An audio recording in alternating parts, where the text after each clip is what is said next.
Bismillahirrahmanirrahim. Assalamualaikum warahmatullahi wabarakatuh. Perkenalkan, nama saya Asep Yadi Permana. Saya staf pengajar Bahasa Indonesia untuk kelas 11 TKJ dan TKR.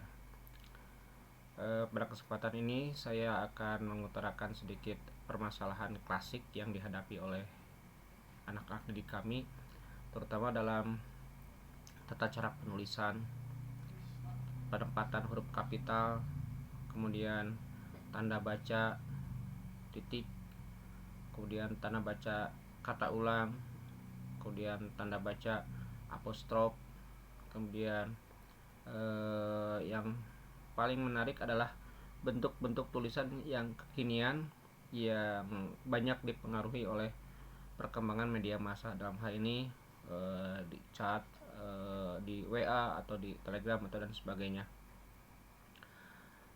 Tentu saja perkembangan media tersebut membawa dampak positif dan negatif terhadap proses kreatif anak dalam menulis. Tapi sungguh disayangkan bahwa proses kreatif tersebut harus mengindahkan aturan atau norma dalam kaidah penulisan. Misalnya menuliskan nama orang masih tetap ada yang menggunakan huruf kecil, padahal diwajibkan hanya di huruf awal dan huruf selanjutnya. Kemudian juga masih menggunakan akronim yang dengan dipendekkan dengan YG saja, atau dan seterusnya dengan DST. Padahal yang sederhana itu telah menjadi semacam sesuatu yang dianggap biasa, terkesan betul. Padahal kalau kita menilik kepada aturan yang berlaku, dalam hal ini adalah penulisan ejaan bahasa Indonesia, seperti yang seharusnya ditulis dipanjangkan saja dengan YANG begitu.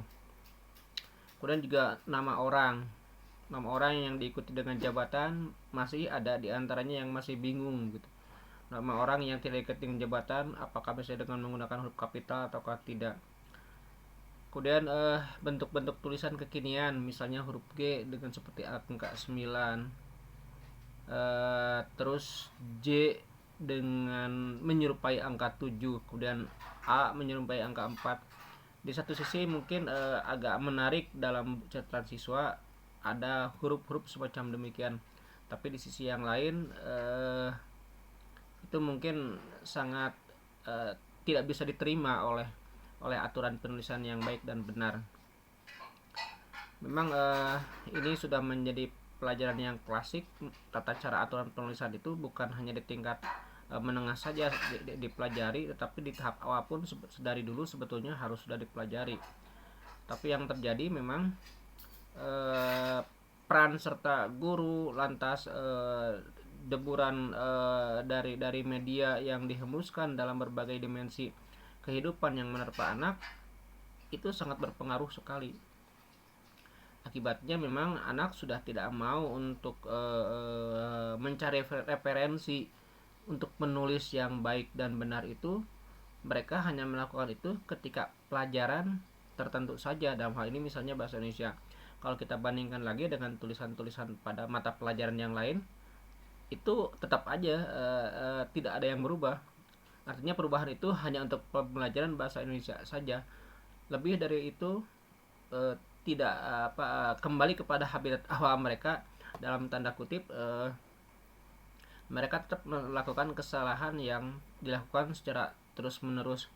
Karena itu solusi yang saya tawarkan adalah dengan memberikan perhatian yang khusus kepada anak yang masih salah dalam menerapkan kata ulang, yang masih salah membuat akronim, yang masih salah menggunakan apostrof, yang masih salah menggunakan logika yang ada pada kalimat.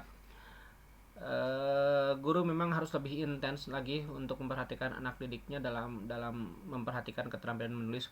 Juga anak-anaknya itu sendiri mau disiplin untuk menerapkan pedoman tersebut dalam kehidupan sehari-hari, tidak hanya di pelajaran bahasa Indonesia tapi juga di pelajaran yang lainnya, sehingga antara bahasa yang baik itu memiliki korelasi dengan mata pelajaran yang lain. Diharapkan dengan anak patuh kepada aturan penulisan akan memiliki kemampuan dalam menulis yang baik dan yang benar. Barangkali hanya itu saja kisaran awal permasalahan yang saya hadapi di kehidupan nyata sehari-hari. Mudah-mudahan video yang sederhana ini bisa memberikan sedikit pencerahan kepada anak didik kami. Terima kasih. Billahi taufiq wal hidayah. Assalamualaikum warahmatullahi wabarakatuh.